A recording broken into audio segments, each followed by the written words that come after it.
Magandang araw sa inyong lahat. Welcome to Heart Secret. Ako po si Sol, 32 anyos, may asawa at may 2 anak na parehong nasa junior high school. Isa akong OFW na gumawa ng pagkakamaling hindi ko na mababawi. Pero bago ninyo ako husgahan, hayaan niyo muna akong magpakilala. Lumaki ako sa isang liblib na probinsya at maaga akong nakapag-asawa. At siya ay si Ramon. Napakabait niya at masipag. Pero ang pagiging masipag minsan, hindi sapat para labanan ang kahirapan. Isa siyang mangingisda, Miss Heart. May mga araw na maganda ang huli. Pero madalas, wala dahil yun lang naman ang source of living ng mga tao doon. Ang anak namin, si Carla at si Junray. Parehong matalino at parehong nangangarap na makapagtapos. Doon ako nagsimulang mangarap din, Miss Heart. Hindi para sa sarili ko, kung hindi para sa kanila. Kaya nang may kapitbahay kaming nakapag-ibang bansa bilang caregiver at nakapagpatayo ng bahay sa loob lamang ng ilang taon, doon nagsimulang mabuo ang desisyon ko. Aalis ako. Sabi ko kay Ramon isang gabi. Alam naming pareho na yun lang ang paraan. 6 na buwan akong naghintay ng deployment. 6 na buwan ng impyerno sa Maynila. Isang maliit na kwarto sa agency, 10 kaming babaeng magkakasama. Isang electric fan, isang banyo. Minsan kulang pa ang pagkain. Kapag may kulang sa bayad sa processing, kami ang sisingilin. May mga gabing umiiyak ang iba kong kasama. May mga umuuwi dahil hindi kinaya ang gastos. May isang beses na muntik na rin akong sumuko, Miss Heart. Kasi may additional fee daw na kailangan. Naubos na ang ipon namin. Nangutang pa ako sa kamag-anak. Naalala ko isang gabi, nakaupo ako sa gilid ng kama. Hawak ang cellphone ko at ka-video call ang mga anak. Mama, kailan ko uuwi? Tanong ng bunso ko. Pag nakapagpatayo na tayo ng bahay, anak. Sagot ko kahit hindi ako sigurado. Pagkatapos ng tawag, umiyak ako ng tahimik kasi hindi ko alam kung makakaalis pa ba talaga ako. Kahit ganun, gabi-gabi kong ipinagdadasal na sana ay sa mabait na amo ako mapunta. At dumating nga ang visa, Miss Heart. Sa unang pagkakataon, sumakay ako ng eroplano papuntang Israel. Nakasakay ako ng eroplano. Hindi ko alam na mas mabigat pa pala ang haharapin ko sa banyagang lupa. Mainit ang hangin paglapag ko. Iba ang amoy, iba ang wika, at iba ang mundo. Kinabahan ako. Hanggang sa dalhin ako ng agency sa bahay ng magiging amo ko. Doon ko nakilala si Sir Levy. 48 years old, byudo, at may isang anak na lalaki na nasa military service. Unang tingin ko sa kanya, seryoso at hindi palangiti. Welcome, Sol. Sabi niya ng malinaw sa wikang Ingles. I hope you will be comfortable here. Malumanay ang boses niya. Walang yabang. Nalaman ko na kamamatay lang ng asawa nito, 3 taon pa lang ang nakalipas. Mula noon, namuhay na itong mag-isa. Malaki ang bahay pero kulang sa buhay. Sa unang mga linggo, pinagbuti ko talaga ang trabaho ko, Miss Heart. Maswerte na ako at isa lang ang pakikisamahan kong amo. Linisin ang malaking bahay, magluto, ayusan ang schedule ng gamot ng tatay niyang madalas bumibisita. Pero napansin ko, lagi siyang gising sa gabi. Isang beses, nadatnan ko siyang nakaupo sa kusina, pinagmamasdan ng isang litrato. Can't sleep, sir? Tanong ko. Ngumiti siya ng maliit. It's quieter at night. Sometimes too quiet. Madamdaming wika niya. Doon nagsimulang maging tao ang tingin ko sa kanya, hindi lang bilang amo. Mabilis ang mga sumunod na linggo at tinulungan niya akong mag-adjust. Tinuruan niya ako ng mga basic Hebrew words at ako naman, ipinagluto ko siya ng pagkaing Pinoy. Oh, your food tastes like comfort. Sabi niya minsan habang tinitikman ng adobo kong niluto. Napangiti ako. I'm happy that you like it, sir. Tuwa naman na tugon ko sa kanya.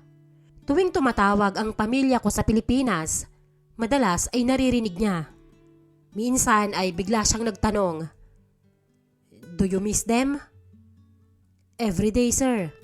Tumango siya na parang alam na alam ang ganong pakiramdam na may namimiss kang mahalagang tao. May mga gabi rin na sabay kaming nanunood ng balita.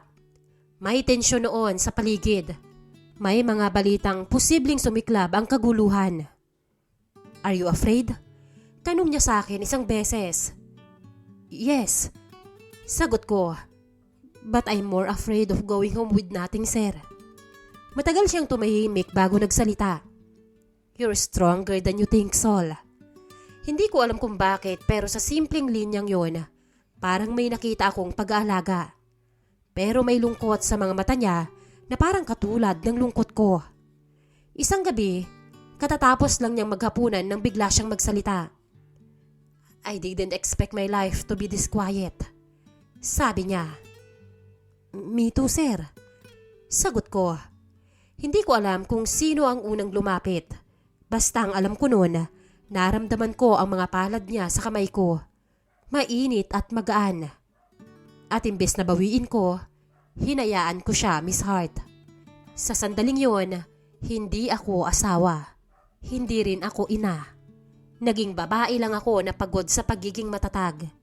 At alam kong doon nagsimula ang pagkakamaling magdadala sa akin sa pinakamasakit na yugto ng buhay ko. Unti-unting nagbago ang lahat, Miss Hart. Siguro nagsimula yon sa mga simpleng bagay. Sa paraan ng pagtawag niya sa pangalan ko. "Sol." Tawag niya sa akin mula sa kusina. "Can you sit with me for a while?" Hindi utos yon kundi pakiusap. Sa una, iniiwasan ko pa. Lagi kong pinapaalala sa sarili kong may asawa ako at may 2 anak na naghihintay sa probinsya. Hindi ako dalaga at hindi ako malaya. Pero ang lungkot sa banyagang lupa, ibang kalaban, Miss Hart. Mas madalas na kaming mag-usap. Hindi na lang tungkol sa trabaho ko. Tinatanong niya na ako tungkol sa Maynila. Kung gaano kahirap ang pinagdaanan ko bago ako makalipad. Sinabi ko sa kanya ang lahat.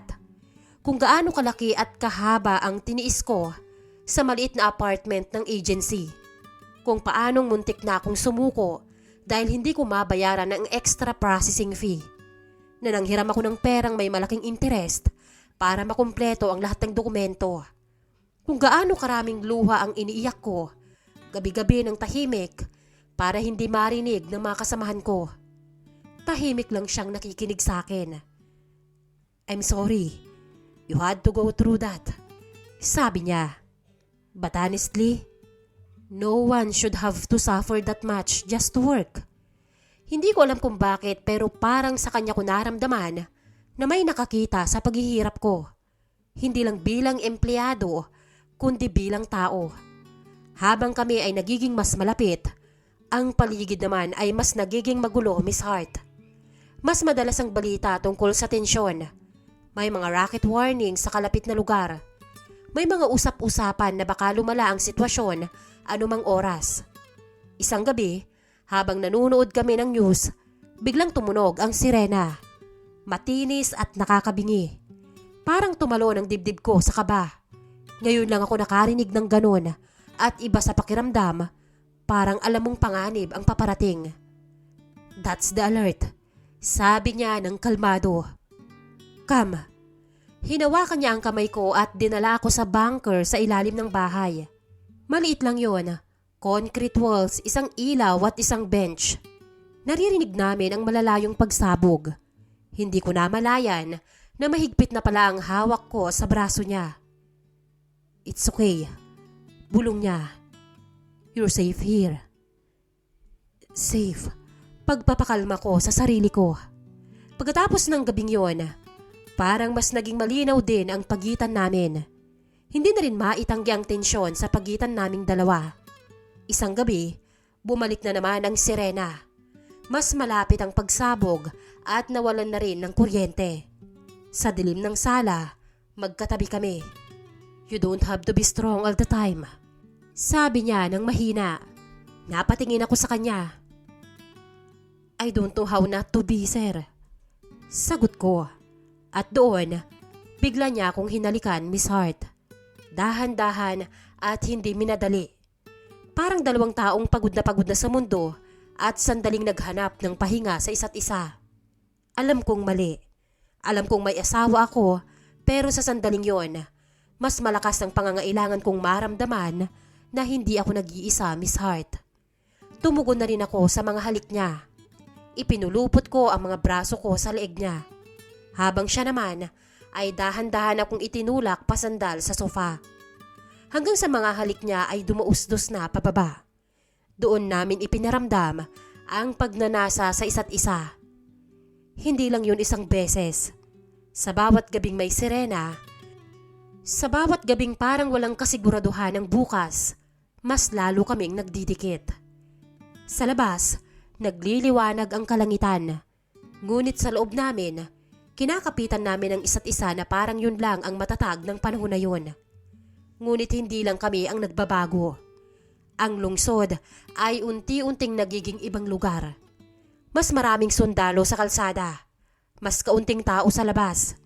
May mga araw na hindi kami makalabas ng bahay. May isang beses pa nga na muntik na siyang maipit sa checkpoint. Isang gabi, umuwi siya ng late. Hindi ko maitago ang takot at pag-aalala sa aking mukha. "You were worried?" Tanong niya. "Yes." Sagot ko agad at hindi ko na napigilan. Humakbang siya papalapit. No one has waited for me like that in a long time. Hindi ko alam kung bakit parang may kirot sa dibdib ko. Kasi alam kong hindi dapat ako ang taong naghihintay sa kanya. May pamilya ako. May asawang walang kaalam-alam. Tuwing tumatawag si Ramon sa video call, pilit kong itinatago ang mga mata kong kulang sa tulog. "Mukhang pagod ka," sabi niya minsan. "Maraming trabaho." Sagot ko naman. Hindi ko masabi na hindi lang trabaho ang nagpapapagod sa akin. Maging ang sitwasyon ko sa Israel. Dalawang buhay ang ginagalawan ko, Miss Hart. Sa Pilipinas, ina at asawa. Sa Israel, babae na unti-unting nahuhulog sa lalaking hindi niya dapat mahalin. Isang gabi, mas malakas ang naging pagsabog kaysa dati. Nasa bunker kami, nanginginig ang mga kamay ko. Hinila niya ako at niyakap. "If something happens," simula niya. "Don't say that." Putol ko agad. Tiningnan niya ako ng seryoso. "If something happens to us, I don't regret meeting you, Sol." Parang may malamig na hangin na dumaan sa pagitan namin. "Don't talk like that, Levi." Bulong ko. Hinawakan niya ng marahan ang pisngi ko. "In the middle of all this chaos, you gave me peace." Wika niya pa. Hindi ko alam kung blessing ba yon o sumpa. Sa labas may apoy. Sa loob ng bunker, may dalawang taong kumakapit sa isa't isa habang ang mundo sa paligid nila ay unti-unting nasusunog. Doon ko unang naramdaman ang kakaibang kaba sa katawan ko. Akala ko stress lang. Hindi ko pa alam noon na habang lumalalim ang relasyon namin, may isa pang mas malaking pagbabagong naghihintay. Hindi na bago ang sirena sa pandinig ko. Sa tuwing sisigaw yon sa himpapawid, automatic na ang kilos ko. Tatayo, hahanapin si Sir Levi. Bababa sa bunker at parang naging routine na lang ang takot. Pero iba ang kaba ko nitong mga nakarang linggo. Isang araw, habang nagluluto ako ng almusal, bigla akong napaupo.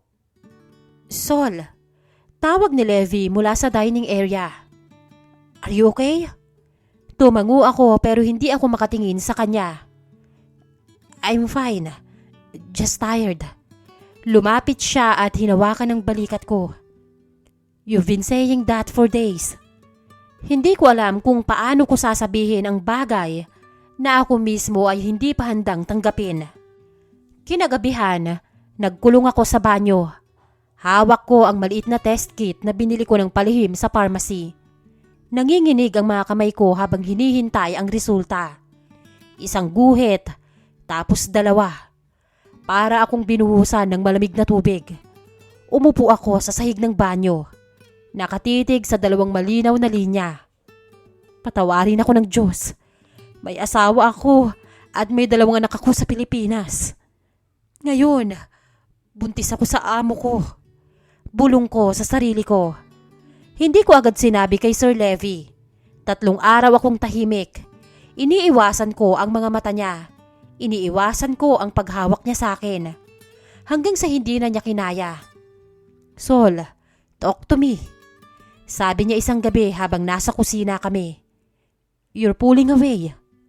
Umiling ako. It's nothing, sir. Lumapit pa siya ng mas malapit. Huminga ako ng malalim. Hindi ko kayang tingnan ang mga mata niya. I went to the clinic. Sabi ko ng mahina. Why? I haven't been feeling well. Isang mahabang katahimikan ang namagitan sa amin. And? Tanong niya ng halos pabulong rin. Naramdaman ko ang panginginig ng boses ko. I'm pregnant. Hindi siya agad nagsalita. Nakatingin lang siya sa akin at parang sinusubukang intindihin ang bigat sa sinabi ko. Are you sure? Sa wakas ay naitanong niya. Yes. Huminga siya ulit ng malalim. Inaasahan ko ang galit, panic at rejection. Pero ang nakita ko sa mukha niya ay hindi galit, kundi takot. Is it mine? Tanong niya ng maingat. Nasaktan ako sa tanong niya, Miss Hart. Pero alam kong kailangan yon. Yes. There's no one else. Ilang segundo siyang tumahimik. Tapos napakamot siya sa kanyang ulo. This is unexpected. Napayuko ako. I know, sir. Tumulo ang mga luha ko. I have a husband and I have a children. Yes, I know. Sabi niya ng marahan. Sorry, sir. I know it's my fault. Tumingin siya sa akin. No, don't say that. Lumapit siya at hinawakan ng mukha ko. We both chose this. Mas lalo akong napaiyak, Miss Hart. I can't destroy my family. Sabi ko, but I can't erase this baby either. Tumahimik siya ulit at narinig namin sa malayo ang ugong ng helicopter. What do you want? Tanong niya. I don't know. Napalunok siya ng mariin. If the baby is mine, I won't run away. Napatingin ako sa kanya. I will take responsibility. Pagpapatuloy pa niya. For you and for the child. Don't say that because you feel guilty, sir. Sagot ko sa kanya. I'm not saying this because of guilt. Sabi niya ng marahan. I'm saying it because I care about you. Parang mas naging mabigat ang hangin sa pagitan namin. I know this is complicated, but I don't regret what happened between us. Masakit marinig yon, Miss Hart. Kasi ako, hindi ko alam kung dapat ba akong magsisi o kumapit. Biglang tumunog ang sirena. Pareho kaming natigilan. Bunker, sabi niya agad. Bumaba kami at mas malalakas ang mga pagsabog ngayon kaysa dati. Habang nakaupo kami sa malamig na sahig, hindi niya binitawan ang mga kamay ko. What are you thinking? Tanong niya. I'm thinking about my children. Sagot ko sa kanya at tumango siya ng bahagya. Napapikit ulit ako nang umalingaw-ngaw ang isa pang pagsabog. Bahagyang yumanig ang pader at lumapit pa siya at niyakap ako.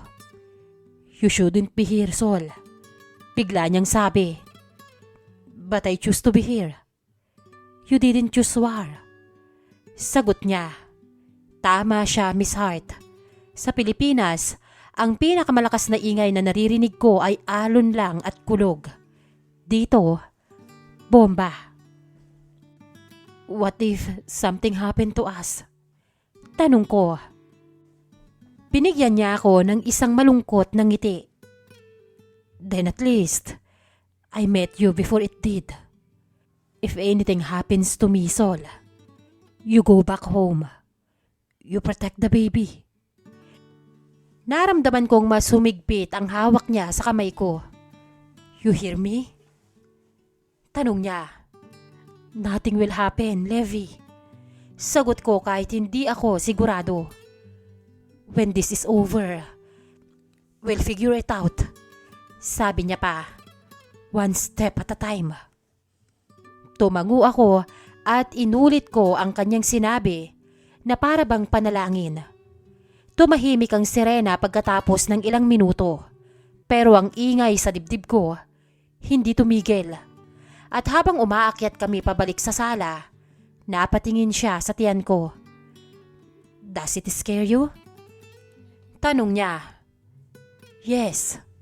Sagot ko ng totoo. It scares me too. Pag-amin niya sa akin. Saglit siyang ngumiti. But maybe, in the middle of all this distraction, this baby is something good. Hindi ko alam kung blessing ba yon o kaparusahan. Pero sa unang pagkakataon mula nang malaman kong tungkol sa bata, hinawakan niya ang tiyan ko. Hindi dahil sa takot, kundi dahil sa pag-asa. Sa labas, patuloy ang digmaan. Sa loob ng bahay na yon, may 3 pusong sabay-sabay na tumitibok. At hindi ko alam kung alin ang mauunang masira, Miss Hart. Mabilis ang mga sumunod na araw. Parang mas nagmamadali ang mundo. Mas madalas ang sirena, mas malapit ang mga pagsabog. May mga gabing hindi na kami umaakyat mula sa bunker dahil sunod-sunod ang mga alerts. Lumalaki ang tiyan ko pero hindi pa halata. Pero ramdam ko ang bigat, Miss Hart. Isang umaga, nagising ako na masakit ang ulo ko at nahihilo. Napansin agad yon ni Levi. I think you need more vitamins. Sabi niya. And proper food. I'll go to the market. I'll go with you. Sabi ko. Ngunit umiling siya. No, you shouldn't be out there. Not now. Hinawakan niya ang tiyan ko ng marahan. I'll be quick. Hindi ko alam kung bakit bigla akong kinabahan.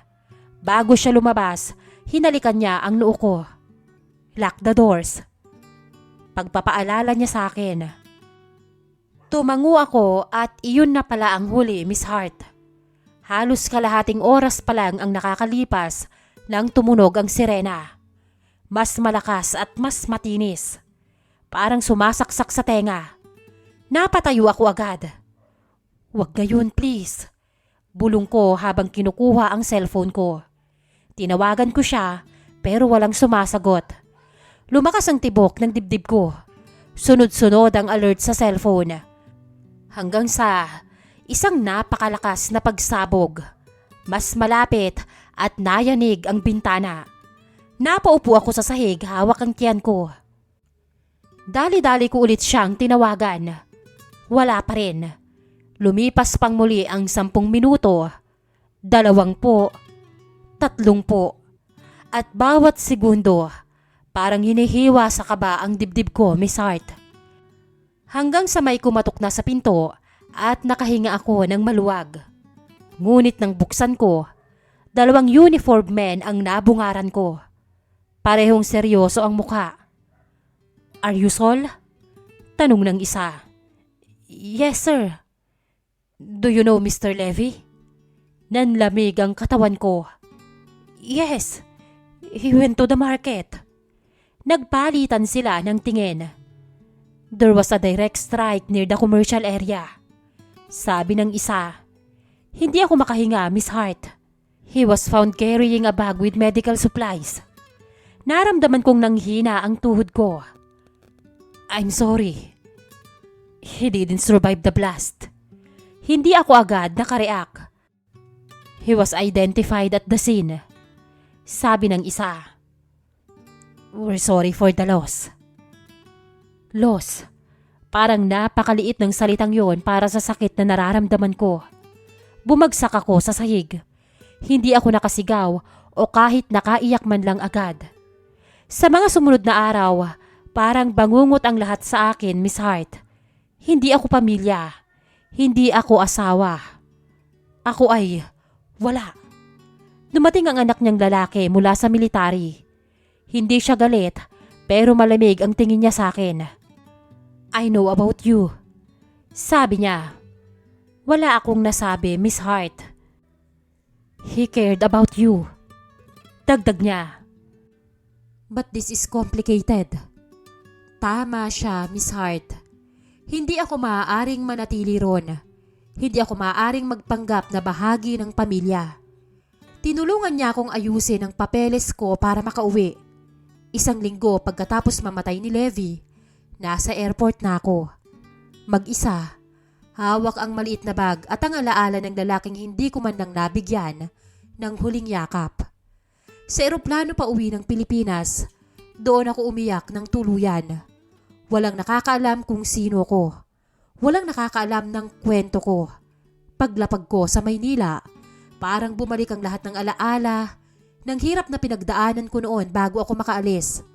Pero ngayon, mas mabigat dahil uuwi ako na may lihim. Paano ko sasabihin sa asawa ko? Paano ko haharapin ang mga anak ko? Sa probinsya, sinalubong ako ng mga bata. Ma! Mahigpit ang mga yakap nila. Niyakap ko sila pabalik habang pilit kong pinipigilan ang mga hikbi. Tumingin si Ramon sa akin. Bakit parang pumayat ka?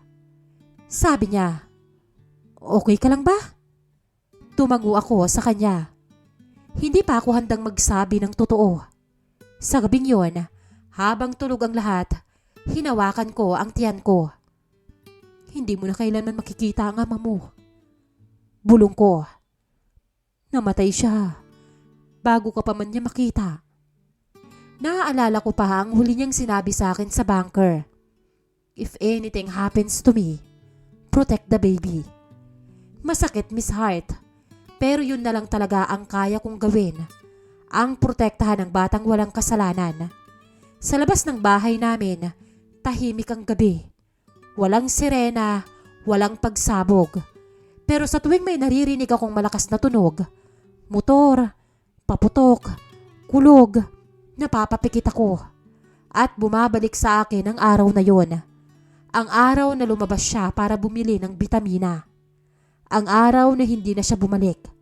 Sa mundo, isa lang siyang pangalan sa listahan ng mga nasawi. Pero sa akin, siya ang lalaking minahal ko sa maling panahon. Siya ang ama ng batang dinadala ko. At habang nabubuhay ang anak na to, may bahagi ng digmaan yon na mananatili sa puso ko. 3 linggo na ako bago ko tuluyang nasabi ang totoo. 3 linggong pagsusuka sa umaga, pagtatago ng tiyan ko sa maluluwag na damit, at 3 linggo ng konsensya. Ngunit hindi ko na kinaya, Miss Hart. Isang gabi, pagkatapos maghapunan ay sinabi ko kay Ramon, may kailangan tayong pag-usapan. Tahimik ang bahay noon, nasa kwarto na ang mga bata at gumagawa na ng assignment. Umupo siya sa tapat ko.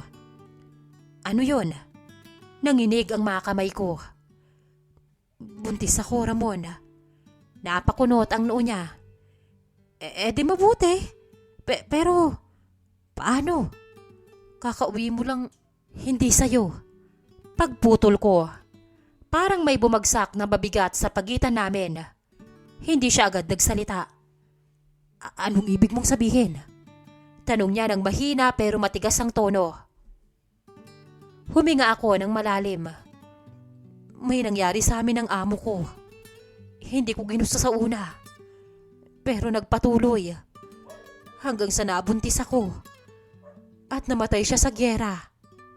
Parang nanigas ang mukha ni Ramon. Ulitin mo? Sabi niya. Namatay siya sa strike. Mas masakit ang katahimikan kaysa sigaw, Miss Hart. Napayuko siya, hawak ang kanyang ulo. May 2 tayong anak, Sol. Patawad, Ramon. Araw-araw ko yung dinadala sa dibdib ko. Nagkamali ako pero hindi ko kayang itapon ng batang to. Wala siyang kasalanan. Tumayo siya at lumakad papalayo. Akala ko tuluyan na siyang lalabas ng bahay. Pero huminto siya sa may pintuan. sabihin mo sa mga bata. Sabi niya, hindi ako pwedeng magsalita habang galit ako. Baka kung anong magawa ko sa iyo, Sol. Kinabukasan, tinawag ko sina Carla at Junrei. Umupo sila sa harap ko. Ma, bakit ka umiiyak? Tanong ng bunso. Hinawakan ko ang kamay nila. Buntis ako. Talaga? Napangiti si Junrei, pero nakita ni Carla ang tiyan ko. Mas matalino siya at mas mapagmasid. Si Papa ba ang tatay? Diretso niyang tanong sa akin.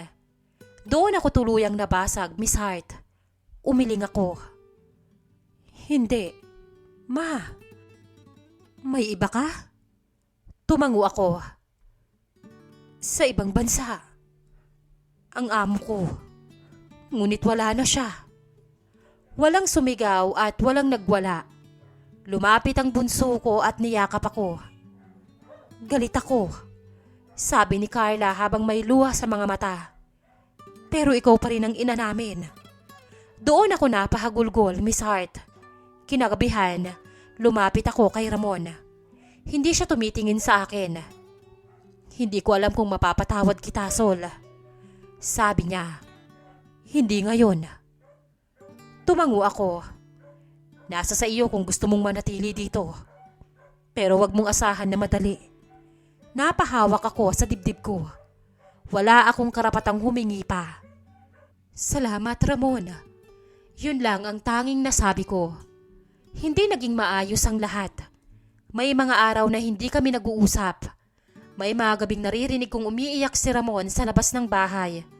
May mga tingin si Carla na puno ng tanong. Pero habang lumalaki ang tiyan ko, unti-unting may nagbabago. Isang gabi, naramdaman ko ang unang sipa ng bata. Napahawak ako sa tiyan ko. Lumapit si Ramon na nag-aalinlangan. Gumalaw? Tanong niya. Tumango ako at ilang segundo siyang nakatitig. Dahan-dahan niyang inilapit ang kamay niya sa tiyan ko. Hindi siya nagsasalita pero hindi niya rin binawi ang mga kamay niya. Hindi ko alam, Miss Hart, kung matatawag bang kapatawaran ang nangyari. Hindi ko alam kung magiging buo pa ulit ang pamilya namin. Pero pinili kong magsabi ng totoo. Pinili kong harapin ang galit kaysa mabuhay sa kasinungalingan. Kung may natutunan man ako, Miss Roxy, ang katotohanan, gaano man kasakit, ay mas mabuti kaysa habang buhay na pagtatago. At ngayon, ang dasal ko na lang, sana, balang araw hindi nagalit ang manaig sa puso ng pamilya ko. Hanggang dito na lamang po, Miss Hart, at maraming salamat sa iyong pagbabasa. Nagbabahagi, Sol.